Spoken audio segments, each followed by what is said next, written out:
A reading from the Holy Gospel according to St. Luke. Glory be to you, O Lord, glory be to you. Let us be attentive. At that time, a lawyer stood up to pose Jesus this problem. Teacher, what must I do to inherit everlasting life? Jesus answered him, What is written in the law? How do you read it? He replied, You shall love the Lord your God with all your heart, with all your soul, with all your strength, and with all your mind, and your neighbor as yourself. Jesus said, You have answered correctly. Do this, and you shall live. But because he wished to justify himself, he said to Jesus, And who is my neighbor? Jesus replied, There was a man going down from Jerusalem to Jericho who fell prey to robbers. They stripped him, beat him, and then went off, leaving him half dead. A priest happened to be going down the same road. He saw him, but continued on. Likewise, there was a Levite who came the same way. He saw him and went on. But a Samaritan who was journeying along came on him and was moved to pity at the sight. He approached him and dressed his wounds, pouring in oil and wine. He then hoisted him on his own beast and brought him to an inn, where he cared for him. The next day he took out 2 silver pieces and gave them to the innkeeper with the request, Look after him, and if there is any further expense, I will repay you on my way back. Which of these 3, in your opinion, was neighbor to the man who fell in with the robbers? The answer came, the one who treated him with compassion. Jesus said to him, Then go and do the same. Glory be to you, O Lord, glory be to you. Besides the parable about the prodigal son, I think that the parable about the Good Samaritan is well known and the most popular parables of Jesus in the Gospel of St. Luke. Of course, we've heard about enmity between Samaritans and the Jews. And oftentimes, to pass through Samaria, the preachers and the part of the biblical scholars would say would defile a believing Jew. Of course, you know that Samaritans, they belonged to the tribes which were united under the King David. There were so-called northern tribes, 10 northern tribes, and 2 little southern tribes of Judah and Benjamin. So the 10 northern, they were united under the king Rehoboam, who was after the son of Solomon, the king of the northern tribes. And they were in enmity with the southern. The southern, they had their temple, they had their temple in Jerusalem. Those who were in the north had the Mount Gerizim, and they were saying that this is the right place. So there was but they believed in the same God of the Old Testament, we call it from the perspective of the Christian view. They believed in everything in the same Torah. There were slight differences. But there was enmity. And probably one of the last was in the 1st century when Samaritans wanted to defile the sacred place of the Jews, the temple in Jerusalem, when they just scattered the bones of the dead man. And this was a defilement. And this was the great enmity. The route from Jerusalem to Jericho, with all the turns and twists, 3,300 feet difference in height, 17 miles approximately a distance. This was the popular commute for the priests and Levites. Then when we get, so those who were not able to pay a high rent on Mount Zion, which was very close to the temple, they had to go and travel the way back home and go up in order to serve their time. So the lawyer comes to Jesus.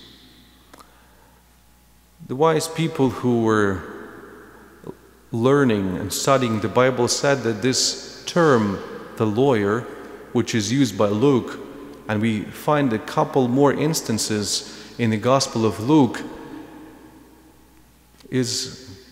was used also to describe the Pharisees, so those who were lawyers, or a part of those who knew the scriptures and were collaborating, so were working close to the Pharisees. We read that he wanted to test Jesus. In the 4th chapter of the Gospel of Luke, we read about the temptation of Jesus by Satan, who was testing him, proposing the riches, the food, and the glory when Jesus was fasting in a desert for 40 days. So the same word was used to the lawyer who wants to put Jesus into the test. He doesn't say Lord, he says teacher, which also puts some distance between him and Jesus. And of course, for those who were reading the Gospel of St. Luke and for the hearers of this Gospel, they knew from the very beginning that this lawyer actually fails the test. He will fail his testing Jesus from the very beginning. He says, "What shall I do to inherit the everlasting life?" And Jesus answers, "What do you read in the scriptures?" And of course, the answer was perfect. Love God, from the book of the Deuteronomy 6, chapter 6, verse 5, and love the neighbor, which is in book of Leviticus, chapter 19, in verse 28. So then the lawyer wants to justify himself and says, "Who's my neighbor?" He was asking about everlasting life, and Jesus talks something different. So the answer of Jesus is different. He talks the parable about a good Samaritan. It's a great contradiction. It's something as if I would say the good Iraqi guy, the good story about the good Iraqi guy for the American soldier who is on the ground in Iraq. They would laugh. I would say it's impossible because, we are, from their perspective, their enemies. How could he be called a good guy who wants to kill his enemy? And of course it was a trick, and it was kind of like a red flag for the audience of Jesus. It's impossible that the Samaritan could be good and do something good. So where we enter into this parable and how we see ourselves in the story will influence our interpretation of it. And of course, the audience and all of us would see ourselves as the guy who fell into the robbers. And of course, we understand this was the Jew. So the first comes a priest. He goes down. He passes by. We accustomed to this that, of course, he couldn't touch the corpse or half-dead man in order not to defile himself. He left. Then the Levite does the same.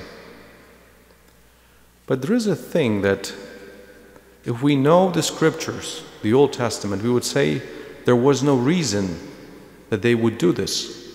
And also the audience, the listeners of Jesus would say it's not right. They would never do this.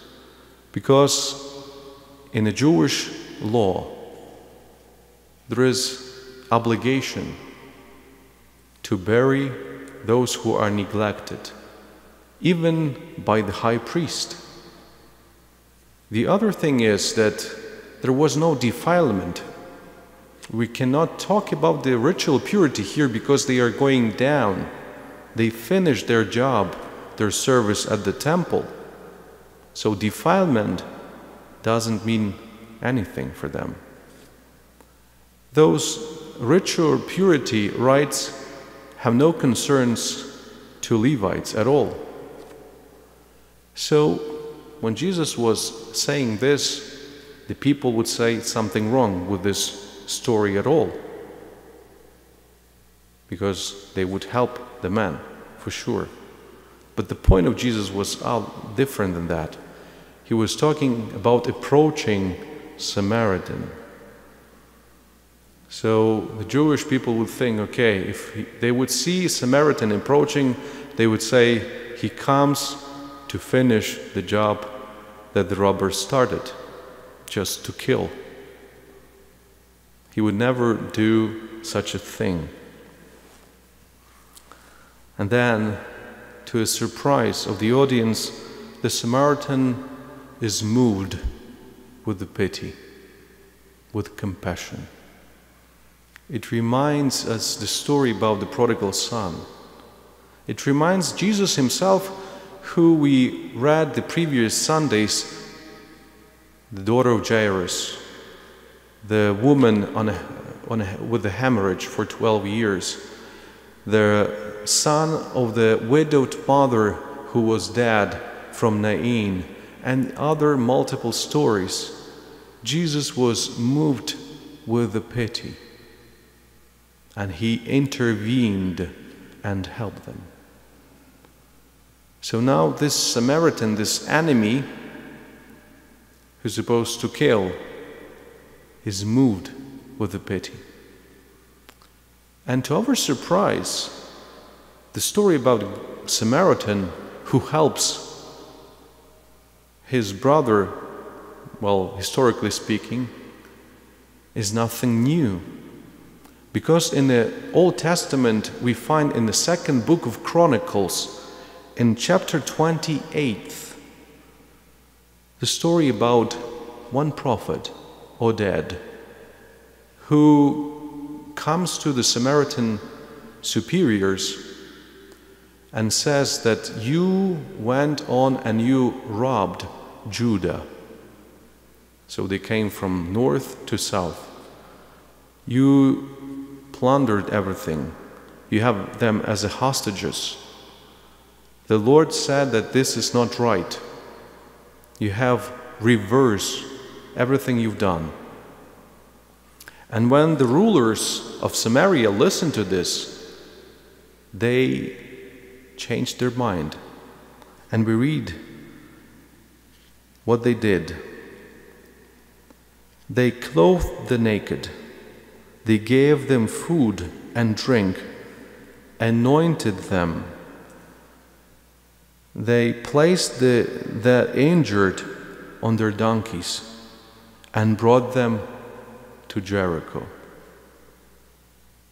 The story is retold again by Jesus, so that even the enemies can do something which will surprise us.